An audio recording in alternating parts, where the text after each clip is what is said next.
Fox Weather hurricane specialist Bryan Norcross in. And Bryan, your thoughts on the Caribbean? I mean, we have a huge area of yellow, 30% chance, but it takes up almost the entire Caribbean at this point.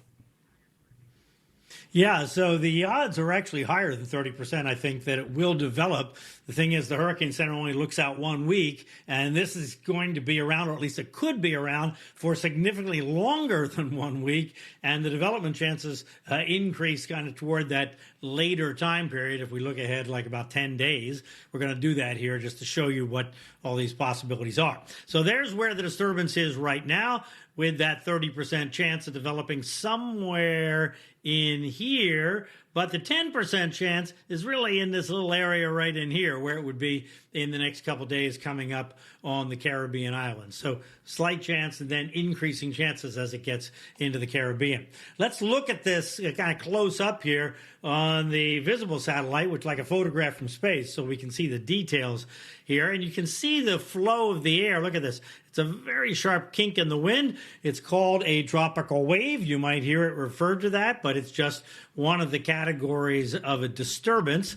And so the question is, where is a circulation going to develop when it does develop out of this disturbance? Quite often it happens up here in the northern part of the wave, because that's where you have most of the turning, but sometimes dry air and upper level winds and other things can cause it to happen in a different place, and that's why we have that uncertainty moving forward. So we look at it on the computer model. Now we're going to look at the European model here. It has a very good representation, as you see, of the wave and the moisture here. The dark greens are where most of the moisture is. It's in that core that we saw, and you can see the shape of the wind flow in the European model. It all kind of lines up with what we saw on the satellite. All right, now here we are today. Now let's go forward in time until Sunday, and about Sunday is when it's going to be at the islands. And what you notice is that you don't have the dark greens in the European model that we were seeing now, because the upper level winds are kind of hostile in there, and it's kind of stretching out the moisture and so forth. Also, lots of dry air in the vicinity here, so it's kind of plowing through that dry air a bit. So that's why the odds are low, 10%, that it's going to develop before it gets to the islands, and then they'll increase after that. Okay, now we're going to go for another 8 days, all the way through next week and into Monday, and watch what happens here on the model. Okay, it moves slowly, doesn't really develop Thursday. Now we get to the weekend, and we notice over in here, it starts to get into some kind of development here on this model. Now, this is just one option. There are really two big options I'll show you in a second. But the other thing that's going on that we don't represent here is there's an upper level low pressure system. It's not even upper level. It's just a low pressure system over Central America, which there often is this time of year. You may remember from last year, it was a very big thing because Helene was spawned through that. The Central American gyre. A gyre is a big spinning thing. And so if the system gets over there, it kind of gets added to or boosted by being with that low pressure system, and kind of gets trapped over in there, and it could sit around even longer than all of next week if it gets over in that area with no real steering going on. All right, but there are other options. And so we take all these models, we take the European model that we were just looking at, the GFS model, and the Google AI model from the Google DeepMind, and kind of add them together and say, okay, what's the consensus? And the consensus is pretty high that something is going to develop. We're in the 40% range or so, that something is going to develop in this area here as it's moving west. But then look what happens. You have kind of two options. One that shoots up here, and you get lesser odds than the 40%, but still decent odds. And the other, it's going to come over here like the European.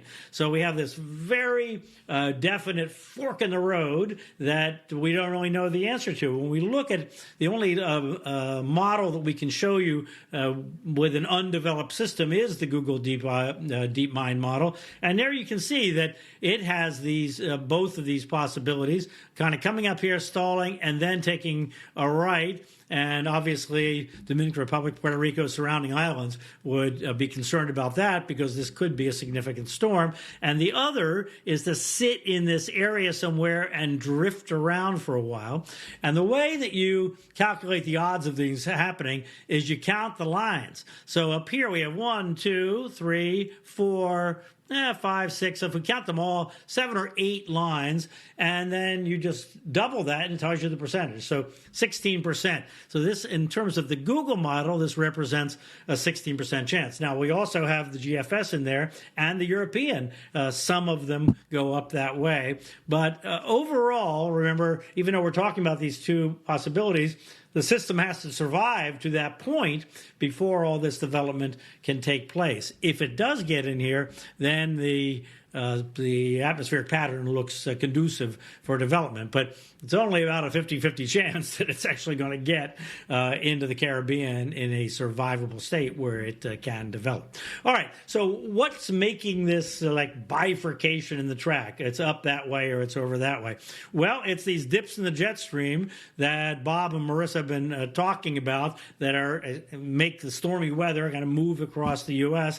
There's a very strong one over the eastern Atlantic, but this system down here is so weak that this thing can't pick it up and take it out there. If it were a stronger system, that's what would happen with a dip in a jet stream like that. So here we are today, and we're going to go forward in time again. Watch as this representation of the spin in that system, in that disturbance, moves over the islands. And here we are once again on Sunday, as we talked about before. And now we can see that the pattern kind of flattens out in here, so there's nothing really to pull it north. But now watch what happens as we go ahead in time. Monday, Tuesday, Wednesday, now we're getting another dip in the jet stream coming down, and look at it, it comes down here.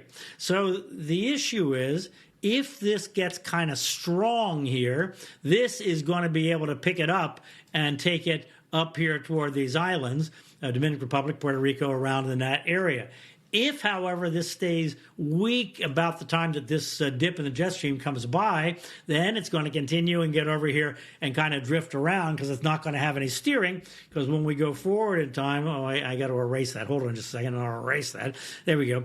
You can see this flattens out again, and this thing sits down here kind of all by itself. So that's why we get the split, because we don't know exactly when it might intensify going forward. So all this is all next week, so we have plenty of time to watch and see what's going to happen and how it's going to develop. But it is interesting that we can actually see the factors so clearly, at least what we think the factors are as of right now.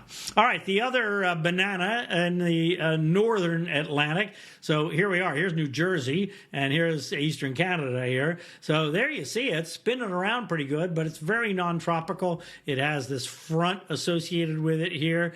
And sometimes, though, when these systems sit over the Gulf Stream, they can develop into a subtropical storm. One of those storms gets named. This one will get named immediately because the winds are very strong with this, up in the 50, 60 mile per hour range. So in this area here, gets over the Gulf Stream over the weekend, has a chance only over the next couple of days, because then as it keeps moving away, it's going to get over cold water, and that will be that with that thing. So slight chance of a Melissa coming out of that, but very, very slight chance, obviously. Bob? Yeah.